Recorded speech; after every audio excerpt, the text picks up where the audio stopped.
9월 29일 월요일 하나님께서 우리에게 주신 말씀 함께 묵상하도록 하겠습니다. 성경 역대하 12장 1절부터 16절까지입니다. 르호보암의 나라가 견고하고 세력이 강해지매 그가 여호와의 율법을 버리니 온 이스라엘이 본받은지라.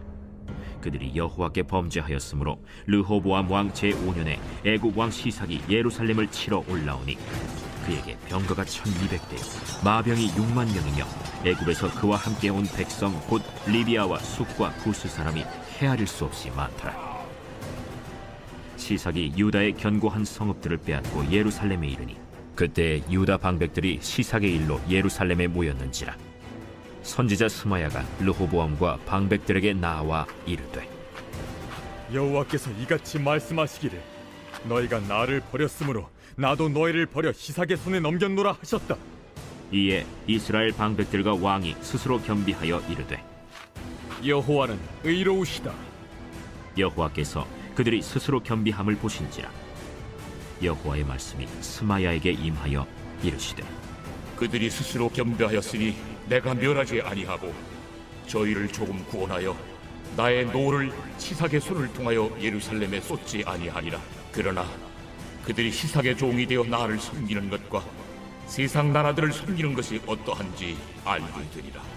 애굽 왕 시삭이 올라와서 예루살렘을 치고 여호와의 전 보물과 왕궁의 보물을 모두 빼앗고 솔로몬이 만든 금방패도 빼앗은지라.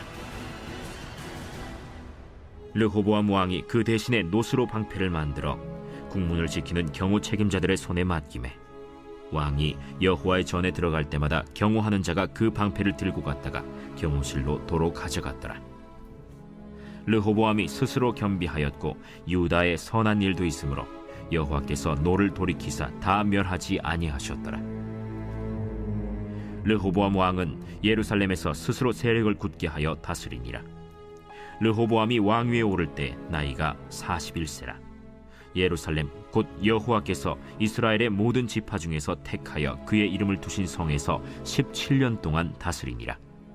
르호보암의 어머니의 이름은 나아마요 암몬 여인이더라. 르호보암이 악을 행하였으니 이는 그가 여호와를 구하는 마음을 굳게 하지 아니함이었더라. 르호보암의 처음부터 끝까지의 행적은 선지자 스마야와 선견자 이도의 족보책에 기록되지 아니하였느냐. 르호보암과 여로보암 사이에 항상 전쟁이 있으니라. 르호보암이 그의 조상들과 함께 누움에 다윗성에 장사되고 그의 아들 아비야가 그를 대신하여 왕이 되니라. 오늘 본문에서는 남유다의 르호보암의 나라가 하나님께 범죄하여 나타난 결과를 볼 수 있습니다. 르호보암은 나라가 견고하고 세력이 강해지자 하나님의 말씀을 버리게 되었고 그것을 온 이스라엘이 본받았다고 이야기합니다. 어느 정도 자신의 힘이 강해지자 하나님을 외면한 왕이었습니다. 그리고 그 마음을 이스라엘 백성들이 본을 받아 그들도 하나님을 외면하였다는 것입니다. 왕 한 사람이 아니라 모든 백성으로 이어지는 것처럼 왕은 이스라엘을 대표하기 때문입니다.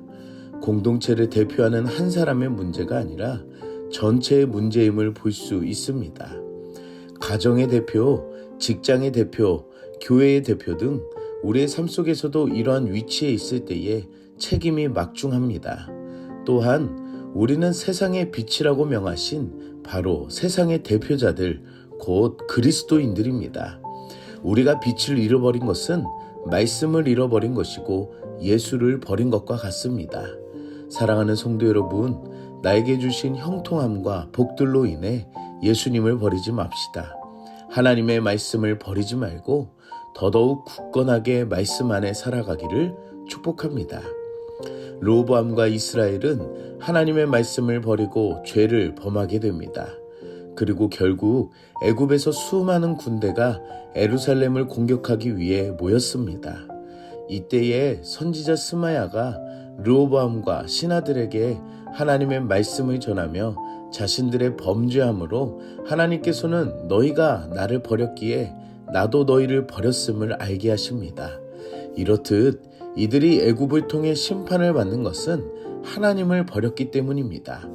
그리고 왕과 신하들은 솔로몬이 성전에서 기도하였던 것처럼 하나님 앞에 마음을 겸비하여 회개하며 하나님의 의로우심을 고백하게 됩니다. 하나님은 그들의 모습을 보시고 완전한 해결이 아니라 시험하실 것을 말씀하시며 조금 구원하여 그들의 시삭의 종이 되어 하나님을 섬기는 것과 세상 나라들을 섬기는 것이 어떠한지에 대한 차이를 경험케 하시겠다고 말씀하십니다. 르호보암이 죄를 범하였지만 하나님은 이것을 완전히 돌이키지 않으시고 시삭의 종이 될 것을 말씀하시면서 시험을 하시겠다고 말씀하셨습니다. 곧 하나님 안에서 누리는 삶과 하나님 없는 삶을 살아가는 것에 대한 그 차이를 알게 하시고자 함이었습니다. 오늘의 제목처럼 형통이 시험이 될 때가 우리에게도 있습니다.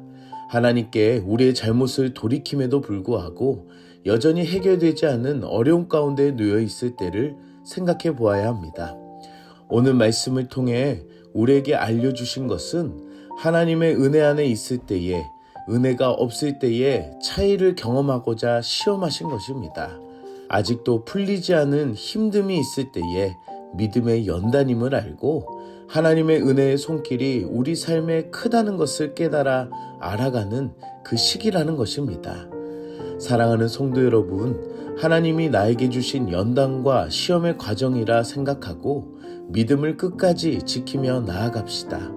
이 시기는 영원하지 않으며 이 부분들을 통해 하나님의 마음을 더 깊이 알아가는 그 시기가 되기를 축복합니다. 애굽왕 시삭은 군대들을 이끌고 예루살렘을 치게 되고 성전에 있던 보물과 왕궁에 있던 보물 모두를 빼앗고 솔로몬이 만들었던 금 방패도 모두 빼앗아 버렸습니다.